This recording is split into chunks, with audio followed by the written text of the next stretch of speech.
मैं राजसमंद बोल रहा हूं। सबसे पहले तो मैं अपने इस शहर में आप सभी दर्शकों का स्वागत करता हूं। मैं आज आपको मेरा इतिहास, मेरी संस्कृति और मेरे सुंदर पर्यटक स्थलों के बारे में आपको बताने वाला हूं, जिसमें सबसे पहले तो श्रीनाथ जी, जो कि मेरे नाथ द्वारा में विराजमान हैं। उसके बाद मेरे एकलिंग का भव्य मंदिर, जिन्हें मेवाड़ के महाराणाओं के कुल देवता भी कहा जाता है। उसके बाद भारत की सबसे मोटी दीवार भी तो मेरे अंदर ही है। वहीं दूसरी ओर मेरे नाथ भगवान शिव शंकर की वो मूर्ति, जो दुनिया की चौथी और भारत की दूसरी सबसे बड़ी मूर्ति है। मेरे ही धरती से जन्मे थे वीर महाराणा प्रताप, जिनका नाम लेते ही सीना गर्व से फूल जाता है। मेवाड़ के सबसे बड़े मंदिरों की अगर मैं बात करूं तो उदयपुर के केसरिया जी और चित्तौड़गढ़ के सांवलिया जी को छोड़कर बाकी श्रीनाथ जी, नाथ द्वारा, गढ़बोर, चारभुजा नाथ जी, एकलिंग जी कैलाशपुरी और कांकरोली द्वारकाधीश, ये सब मेरी ही धरती पर तो हैं। और मेरी इस पावन भूमि को अगर मैं कृष्ण भूमि कहूं तो ये गलत नहीं होगा। और यहाँ की कृष्ण रास लीला, यहाँ की होली, जन्माष्टमी, गोवर्धन और कृष्ण झांकियां बड़े ही धूमधाम से पूरे विश्व भर में जानी जाती हैं। इतना ही नहीं, मेरे यहाँ पर राजस्थान का सबसे बड़ा वाटरफॉल एक ऐसा स्थान है जहाँ सिर्फ ट्रेन से पहुंचा जा सकता है।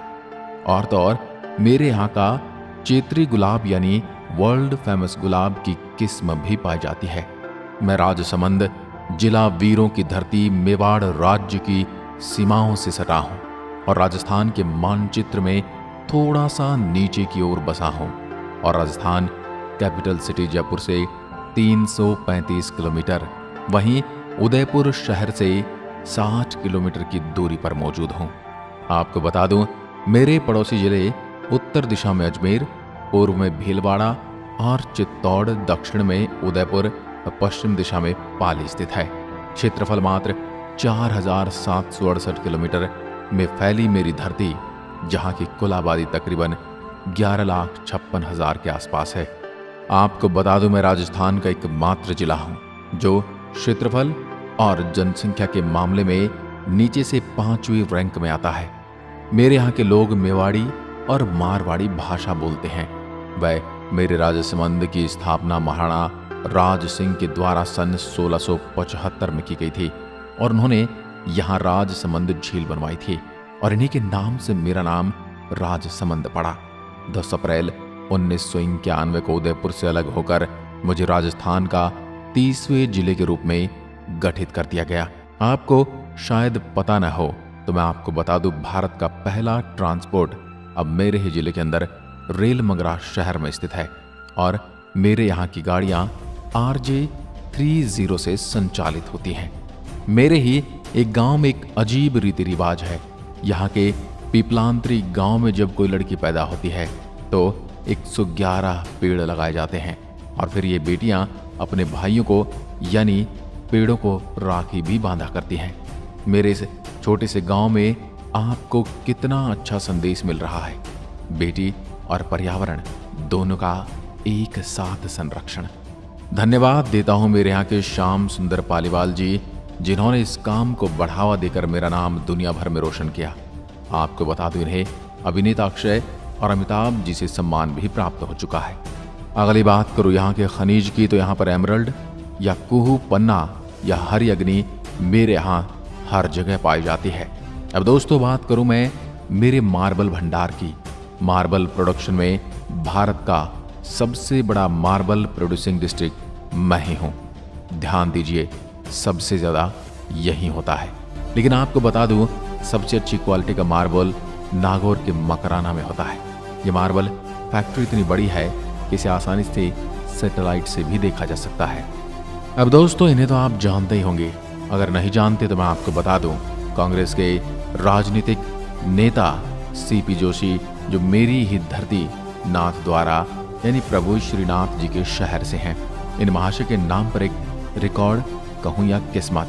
दरअसल 2008 में राजस्थान विधानसभा चुनाव में अपने विपक्षी बीजेपी के कल्याण सिंह से मात्र 1 वोट से हार गए थे और ये बन गए इंडियन पॉलिटिकल हिस्ट्री में विधानसभा में 1 वोट से हारने वाले दूसरे व्यक्ति। दिलचस्प बात यह है कि वो 1 वोट इनकी खुद की पत्नी किसी कारणवश नहीं दे पाई थी। अब मैं आपको लिए चलता हूँ बाघेरी नाका, यह डैम जो मेरे राजसमंद शहर के माचीन गांव में स्थित है। माचीन वही जहां के राणा कुंजा थे, जिन्होंने संकट काल में वीर शिरोमणि महाराणा प्रताप की सहायता की थी। यह ऐसा डैम है जिसमें कोई गेट नहीं है, मतलब जब डैम ओवरफ्लो होता है तब दूर दूर से पर्यटक यहाँ पर एंजॉय करने आते हैं, सेल्फी लेते हैं और बाकी तो आप भीड़ से समझ ही सकते हैं कि कितना रश और एंजॉयमेंट होता है यहाँ का नज़ारा। लेकिन आप जब भी यहाँ पधारें तो थोड़ा ध्यान ज़रूर रखें, नहीं तो पैर फिसलने से आपको चोट लग सकती है। आपने कभी न कभी मेरे यहाँ के नाथ द्वारा के बारे में तो ज़रूर सुना होगा। वही नाथ द्वारा जहाँ पर इंजीनियरिंग का बेजोड़ भगवान शिव की प्रतिमा बनाई गई है। यह कुल 351 फीट की एक विशाल स्टैचू, इतनी ऊंची कि बाकी सब नीचे। करीब 750 वर्कर्स के 8 साल की मेहनत का परिणाम है, जो अभी तक पूरा नहीं हुआ है। इसे इतने शानदार तरीके से बनाया गया है कि 250 किलोमीटर प्रति घंटा की हवा और छोटी मोटी प्राकृतिक आपदा भी इस मूर्ति का कुछ बिगाड़ नहीं सकती। और सबसे विचित्र बात तो ये है, इसे किसी सरकारी धन से नहीं बल्कि इसे बनाया गया है मिराज ग्रुप के द्वारा। नाम है इनका CMD और मिराज ग्रुप मिस्टर मदन पालीवाल जी ने। धन्यवाद देता हूँ ऐसे महापुरुष को जिन्होंने मेरे से सुंदर शहर के पर्यटन को बढ़ावा देने के लिए ऐसा सुंदर और नेक काम किया। भगवान शिव इनकी हर मनोकामना पूरी करें। 20 किलोमीटर की दूरी से दिखने वाला यह भव्य स्ट्रक्चर 16 एकड़ की जमीन में फैला हुआ है और इसमें 3 बालकनियां हैं। 351 फीट की ऊंचाई, जहां से अमेजिंग नाथ द्वारा का नजारा आप देख सकेंगे। वहीं नीचे में 25 फीट का नदी और वह सभी सुविधाएं मौजूद हैं जिनका आप मजा ले सकते हैं। अब मैं आपको लिए चलता हूं भगवान श्रीनाथ जी मंदिर। भगवान शिव मूर्ति से 1.5 किलोमीटर की दूरी पर स्थित श्रीनाथ जी का मंदिर, भव्य श्रीनाथ जी टेम्पल, जिसे मंदिर की जगह अगर भव्य हवेली कहूं तो गलत नहीं होगा। कहने का अर्थ भगवान का समय समय पर स्नान, ड्रेसिंग और नियमित अंतराल में विश्राम आदि शामिल है। ब्लैक मार्बल की है मूर्ति, जिसमें बाएं हाथ में गोवर्धन पर्वत लिए फोटो के नीचे भव्य डायमंड मौजूद बहुत चमत्कारी और विश्वविख्यात है। श्रीनाथ जी की इस नगरी में आपको आकर ऐसा लगेगा जैसे कि वृंदावन मथुरा की गलियों में आ बसे हैं। वही संकरी गलियां, जगह जगह मठरी लड्डू का प्रसाद और सूती वस्त्रों का भंडार। ऐसा ही आप इन्हें देखकर आकर्षित हो जाएंगे। आपको यहाँ दर्शन के लिए मोबाइल, फोन, कैमरा, बैग कुछ भी ले जाने की अनुमति नहीं है। अब श्रीनाथ जी के इतिहास के बारे में थोड़ा सा जान लेते हैं। आपको बता दूं, इससे पहले श्रीनाथ जी की पूजा मथुरा के गोवर्धन में होती थी। बाद में मुगलों से बचाते हुए इसे राजसमंद के नाथ द्वारा लाया गया। यहाँ पर महाराणा राज सिंह ने इनकी भव्य हवेली का निर्माण करवाया, जो कि 300 साल पुरानी है। मंदिर वैष्णव संप्रदाय की प्रधान पीठ है। शायद इसलिए मेरे यहाँ श्रीनाथ जी के दर्शन करने गुजरात से काफी लोग आया करते हैं। आपको मेरे यहाँ की पिछवाई पेंटिंग आपको बहुत सुंदर और आकर्षित करेगी। जी हाँ, नाम से ही पता चल रहा है, पिछवाई यानी भगवान के पीछे लगने वाली पेंटिंग। यह मुख्यतः श्री कृष्ण की लीलाओं को दर्शाती है। मेरे यहाँ के हस्तशिल्प कला के मामले में लोग बड़े कलाकार हैं। मौलेला टेराकोटा आर्ट, यहाँ की ये मूर्तियाँ विश्व भर में प्रसिद्ध हैं। इस कला में माहिर लोगों के कारण मेरे यहाँ के मोहनलाल जी चतुर्भुज कुमार को राष्ट्रीय और इंटरनेशनल अवार्ड के साथ 2012 में पद्मश्री से सम्मानित किया जा चुका है। अब मैं आपको लिए चलता हूँ सीधे ही कुंभलगढ़ का किला। इस किले पर 36 किलोमीटर लंबी दीवार और चौड़ी इतनी कि 8 घोड़े एक साथ दौड़ सकते हैं। इसे चीन की दीवार के बाद सबसे बड़ी दीवार माना जाता है। चाइना के बाद विश्व की दूसरी सबसे बड़ी दीवार, जिसे यूनेस्को वर्ल्ड हेरिटेज लिस्ट में शामिल किया गया है। आपको बता दूं, इस मेवाड़ कि आंख मेवाड़ की संकटकालीन राजधानी चित्तौड़ के बाद मेवाड़ का दूसरा सबसे महत्वपूर्ण किला है, जिसे 15वीं शताब्दी में महाराणा कुंभा द्वारा बनवाया गया था। इस किले के बारे में अबुल फजल ने लिखा है, किले की ऊपरी सीमा को नीचे से देखने पर पगड़ी गिर जाती है। आपको बता दूं, इस किले के अंदर 350 जैन और हिंदू मंदिर हैं, जिनमें गोलेराव जैन मंदिर, वेदी मंदिर और नीलकंठ महादेव मंदिर प्रसिद्ध है। इसी के साथ आप यहाँ आनंद ले सकते हैं दिसंबर में कुंभलगढ़ फेस्टिवल का। आपको बता दूं, मेरे यहाँ के जंगल भेड़िया की प्रजाति बहुतायत रूप में पाई जाती है, जो राजसमंद की वन्य जीव भी है। इसे आप विशाल 578 किलोमीटर में फैली कुंभलगढ़ वाइल्ड लाइफ सेंचुरी में देख सकते हैं। साथ ही आप यहाँ पर तेंदुआ, भालू, लकड़बग्गा, मगरमच्छ, चिंकारा आदि कई जानवरों को देख सकते हैं और पक्षियों की भी विचित्र प्रजाति को आप देख सकते हैं। आपको बता दूं, मेरे इसी किले में गुजरा था महाराणा सांगा का बचपन और यहाँ पर गुर्जर जाति के पन्नाधाय ने उदय सिंह की प्राणों की रक्षा की थी। अपने पुत्र चंदन का बलिदान देकर जो सुनहरे इतिहास में दर्ज है, ऐसे बलिदान की कहानी दूसरी कोई नहीं मिलती। और कभी कभी सोचता हूँ कि मुझे गर्व भी महसूस होता है, मेरी धरती पर ऐसे प्रतापी शूरवीरों का जन्म हुआ और ऐसी ऐसी रक्षक माताओं ने उनका रक्षण किया, जिनके पुत्र हुए महाराणा प्रताप। जी हाँ, कीका के नाम से जाने वाले महाराणा प्रताप, इनका जन्म बेसी किले के परिसर में 9 मई 1540 में हुआ था।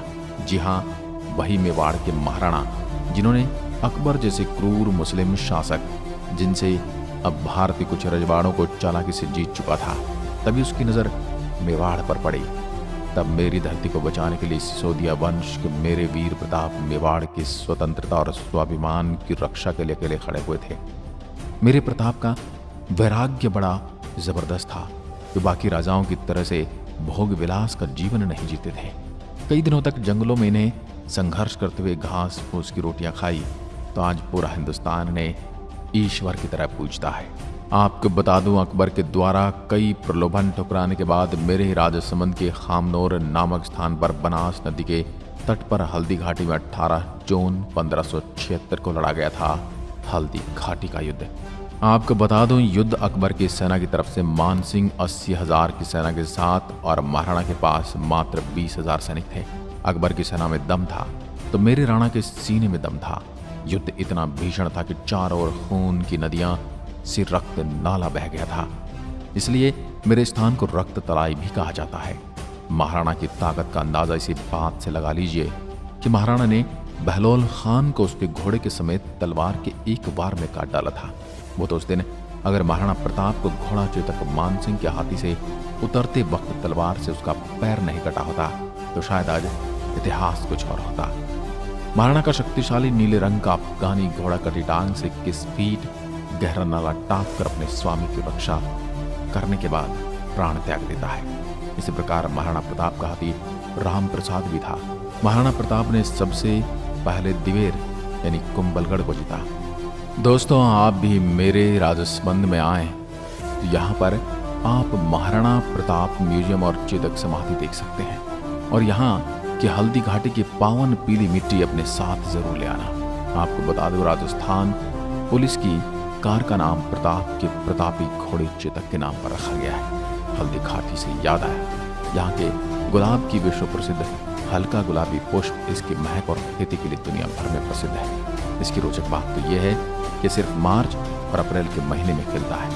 इसी वजह से यहाँ का गुलाब जल, इत्र, गुलकंद और शराब जैसी चीजें के स्वाद और महक विश्व प्रसिद्ध के साथ साथ बाजार से सस्ता और प्राकृतिक भी है।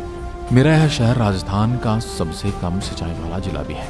मैं यहाँ के मीठे मीठे सीताफल के लिए भी जाना जाता हूँ और मेरी ही इन खमनौर की पहाड़ियों में चंदन के पेड़ होते हैं। यह मेरा वह स्थान है जहाँ की पहाड़ियों में बनास नदी की शुरुआत होती है।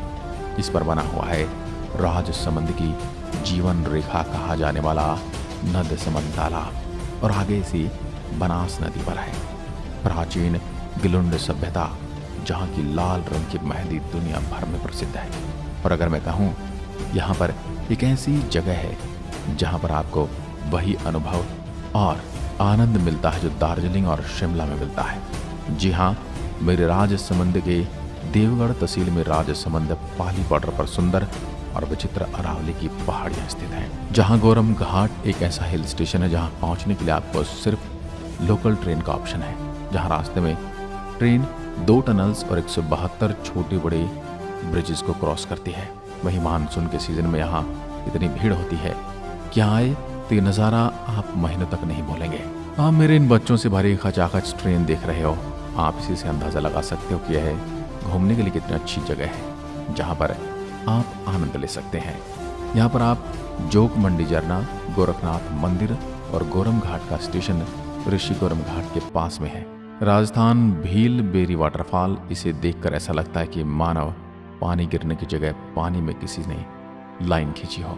दोस्तों, अब मैं आपको लिए चलता हूँ दुनिया की दूसरी सबसे बड़ी मीठे पानी की मानव निर्मित राजसमंद झील में। ये झील लगभग 4 मील लंबी और 30 फीट गहरी है। यह विशाल झील इतनी बड़ी है उतना कि बड़ा इसका सूखने का रिकॉर्ड भी है। आपको बता दूं, सन 2000 में जब यह पूरी झील खाली सपाट हो गई थी और दूसरे विश्व युद्ध के दौरान इस झील को इंपीरियल एयरवेज ने लगभग 6 वर्षों तक इसे सी प्लेन बेच के रूप में इस्तेमाल किया। मेरी इस झील पर कुल 9 चौकियां हैं। यहाँ की सुंदर मार्बल की नक्काशी और कलाकारी से बनी चौकी पर खूबसूरत तोरण और पवेलियनदार हवेलियां जैसी आकृति है। मेरी इस झील की जटिल नक्काशी राजस्थान के माउंट आबू दिलवाड़ा मंदिर के बाद दूसरे नंबर पर आती है। और तो और यहाँ पर स्थित है विश्व की सबसे बड़ी संस्कृत शिलालेख, जिसे राज प्रशस्ति भी कहा जाता है। इस झील को जब 1662 में महाराणा राज सिंह ने बनाया था, उससे पहले यह 12 बार टूट चुका था। उसके बाद मेरे यहाँ की घेवर माता, जो एक पतिव्रता नारी थी, उनकी जीवित समाधि लेने के बाद इसका सफल निर्माण हुआ। इन्हीं को समर्पित यहाँ पर घेवर माता मंदिर भी है और ऊपर पहाड़ी इनके पति दयाल शाह का किला भी मौजूद है। साथ ही आप मेरे यहाँ महाराणा राज सिंह का पैनारमा देख सकते हैं और बाईं तरफ के ऊपर पहाड़ी पर अन्नपूर्णा माता और मामा भांजा की दरगाह भी जा सकते हैं। और इसी राजसमंद झील के तट पर है श्री कृष्ण को समर्पित भव्य मल्टी स्टोरीड द्वारकाधीश मंदिर, जो बल संप्रदाय की पीठ कहलाता है। इस मंदिर की कृष्ण मूर्ति का भी अनोखा इतिहास रहा है। इससे पहले मथुरा से अहमदाबाद से यहाँ कांकरोली में लाया गया था और मेरी इसी झील के साथ इस भव्य मंदिर का निर्माण भी हुआ था। आप जब भी मेरे यहाँ आए तो इस मंदिर के पीछे झील की खूबसूरती और कबूतरों की उड़ान के साथ साथ फोटोग्राफी का भी आनंद ले सकते हैं। इसी कांकरोली में है राजस्थान का सबसे बड़ा टायर मैन्युफैक्चरर जेके टायर की फैक्ट्री, जो इतनी पॉपुलर है कि इस एरिया में गांव का नाम भी जेके ग्राम रख दिया गया है। साथ ही राजसमंद में एयरपोर्ट तो नहीं है, लेकिन जेके कंपनी के पास खुद का प्राइवेट जेट उतारने का एयर स्ट्रिप भी है। अब मैं आपको दर्शन करवाता हूँ विश्व का सबसे पहले और सबसे बड़ा 4 भुजा नाथ जी का मंदिर, जो कि मेरे राजसमंद के गढ़बोर में स्थित है। वहाँ के पुजारी का कहना है कि इसकी स्थापना महाभारत कालीन पांडवों ने की थी। मेरे इस मंदिर में मेरे दुलारे प्यारे ठाकुर जी चतुर्भुज अवतार की पूजा होती है। मेरे इस मंदिर की आंतरिक बनावट और इंटीरियर में कांच और गर्भगृह के दरवाजे सोने चांदी के बने हैं। मेरे यहाँ विश्व का प्रसिद्ध भाद्र मास की जल झोलनी एकादशी की भव्य विशाल कृष्ण झांकी आपको खूब प्रभावित करने वाली है। यहाँ पर आप स्वयं देख सकते हैं कितनी भीड़ होती है। मेरे इसी गढ़बोर के पास में स्थित है राजस्थान का लक्ष्मण झूला, जो एक ऊपर नीचे होने वाला ब्रिज है। यह गोमती नदी पर सेवंतरी गांव में ऋषिकेश के लक्ष्मणा झूला की तरह बना हुआ है। अगर आप मेरे यहाँ आते हैं तो आपको रोकड़िया हनुमान जी, विश्वकर्मा जी और श्री रूपनारायण जी के दर्शन भी करवाने वाला हूँ। अब वीडियो के अंत में राजस्थान का अमरनाथ कहा जाने वाला परशुराम महादेव जी के यहाँ लिए चलता हूँ आपको, जिनका कुंड तो मेरे पड़ोसी जिले पाली की सीमा में है, लेकिन गुफा मंदिर मेरे ही अंदर के कोटरा में आता है। आपको बता दूं, ये गुफा मंदिर शिव को समर्पित है। इसे विष्णु के छठे अवतार भगवान परशुराम ने स्वयं अपनी कुल्हाड़ी से बना था। इस गुफा के साथ साथ आप अरावली के सुंदर नज़ारे ले सकते हैं। वहीं मेरे यहाँ वैष्णो देवी के रूप में पूजा जाता है आमज माता, जो मेरे शहर के साथ साथ उदयपुर की लोक देवी भी है। अब मैं आपको लिए चलता हूँ मेवाड़ के आराध्य एकलिंग जी के पास। मेरे शहर और उदयपुर बॉर्डर पर मेरे कैलाशपुरी गांव में स्थित, जैसे 8वीं शताब्दी में महाराणा बप्पा रावल ने बनवाया था। मेरे इस भव्य मंदिर के मुख्य मंदिर में 4 मुखी शिवलिंग विराजमान है। इसके लिए यहाँ पर 107 अन्य छोटे बड़े मंदिर भी मौजूद हैं। महाराणाओं के आराध्य कहे जाने वाले प्रभु को मेवाड़ के राजा युद्ध के समय इनकी पूजा अर्चना किया करते थे। आपको बता दो, एकलिंग जी मेवाड़ के शासकों के आराध्य देव हैं और महाराणा इनके दीवान कहलाते हैं। इन सब के अलावा भी मेरे अन्य जगह हैं, जैसे देवगढ़, लालबाग, कुंतेश्वर महादेव, जिन्हें आप सभी भी मेरे राजसमंद में पधार कर देख सकते हैं। आप सभी दर्शकों को मेरी आत्मकथा कैसी लगी कमेंट में लिखकर जरूर बताएं, और वीडियो अच्छा लगा हो तो लाइक और शेयर अवश्य करें। आज की वीडियो में बस इतना है। एक बार फिर मिलता हूं एक और ऐसी ही वीडियो के साथ। तब तक के लिए नमस्कार। जय हिंद, जय भारत।